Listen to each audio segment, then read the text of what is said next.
তো এই কিতাবটার যখন শুরু করা হয়, আমাদের আলিয়া নিসাব বলেন, কমি নিসাব বলেন, তো শুরু করার পূর্বে এই কিতাবের নামের যেই তারকিব আছে সেটা দিয়ে শুরু হয়। তো আমরাও তার ব্যতিক্রম না, আমরা এই নামের তারকিব দিয়ে আমাদের হেদায়াতুন নাহু ক্লাসটা শুরু করতে যাচ্ছি। হেদায়াতুন নাহু, হেদায়াতুন নাহু শব্দের অর্থ কি আমরা এখন এটা বলবো না। আমাদের যেই সাম্মাইতু কিতাবের ভিতর আছে সাম্মাইতু বি হেদায়াতুন নাহু, আমরা সেখানে হেদায়াতুন নাহুর অনুবাদ করব। তো মূল কিতাবের নামের তারকিবটা আমরা এখন আপনাদের দেখাবো, হেদায়াতুন নাহভি।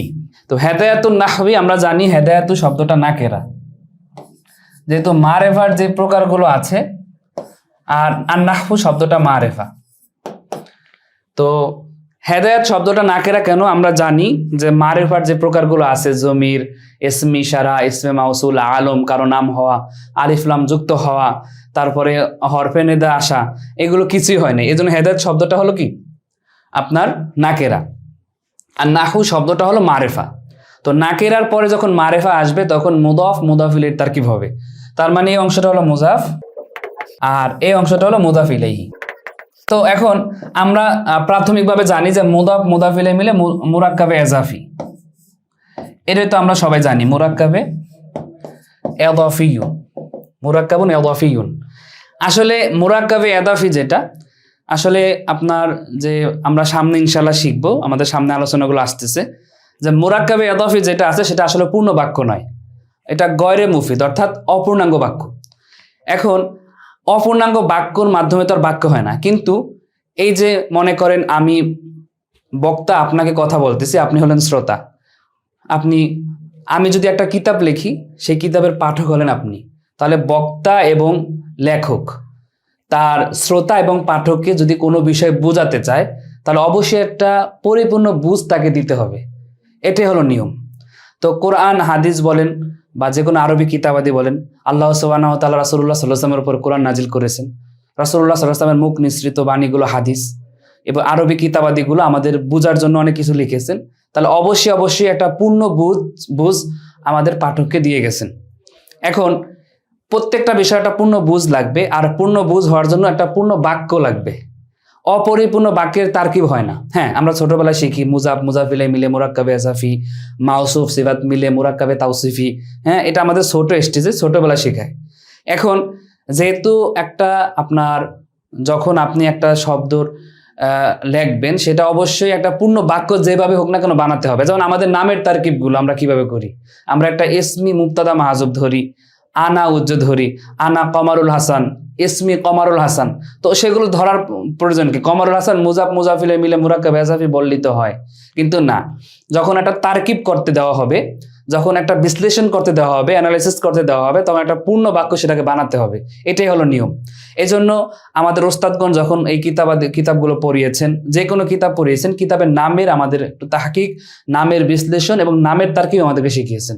তো নামের বিশ্লেষণ কি, এখানে হেদায়াত নাহু মুজাফ মুজাফ ইলাইহি, আর আমি বলেছি যে এটার অনুবাদ আমরা সামনে শিখবো, এই জন্য আমি অনুবাদ নিয়ে কথা বলতেছি না। হেদায়াত মাজদার, হ্যাঁ মাজদার, এটা নাহুটা কি হয়েছে, অনুবাদটা কি হয়েছে, আমি সেটা বলতেছি না, জাস্ট এজ এ নেম হিসাবে এখন কথা বলতেছি। একটা নাম, এই কিতাবে একটা নাম হলো হেদায়াতুন নাহু, অর্থাৎ মুসাম্মা।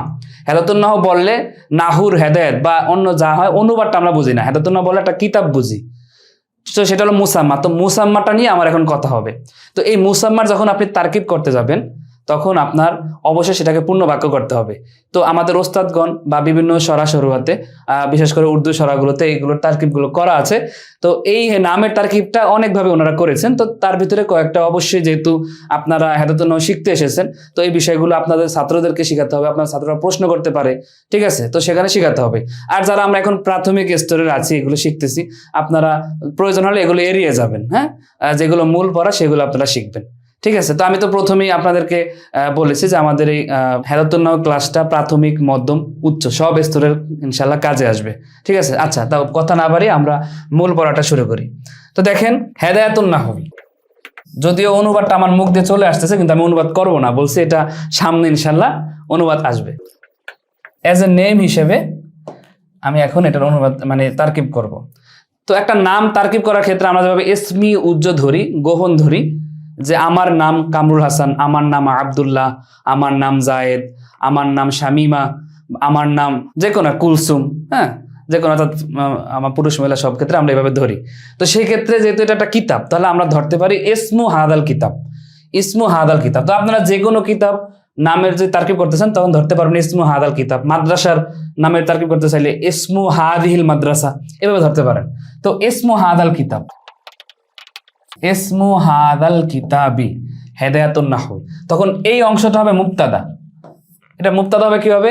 ইসমু মুজাফ, হাদা ইসমি ইশারা মাউসুফ। ইসমি ইশারার ভিতরে অনেকভাবে তারকিব হয়, ইনশাআল্লাহ আমাদের ইসমি ইশারা আলোচনায় সেগুলো আসবে। আল কিতাব মুশারুন ইলাইহি সিফাত, এই মাউসুফ তার সিফাত নিয়ে মুজাফের মুজাফ ইলাইহি, মুদাফ এবং মুদাফ ইলাইহি মিলে মুবতাদা। আর হেদায়াতুন নাহু মুদাফ আর মুদাফ ইলাইহি মিলে খবর। তারপরে মুবতাদা এবং খবর মিলে জুমলাতুন ইসমিয়া। এখন যারা এই নাহু একেবারেই পারেন না, একেবারেই প্রাথমিক, তাদের কাছে এখন এগুলো একটু মনে হতে পারে যে আসলে কি হচ্ছে। তা আপনি এগুলো শেখার জন্যই তো আসছেন।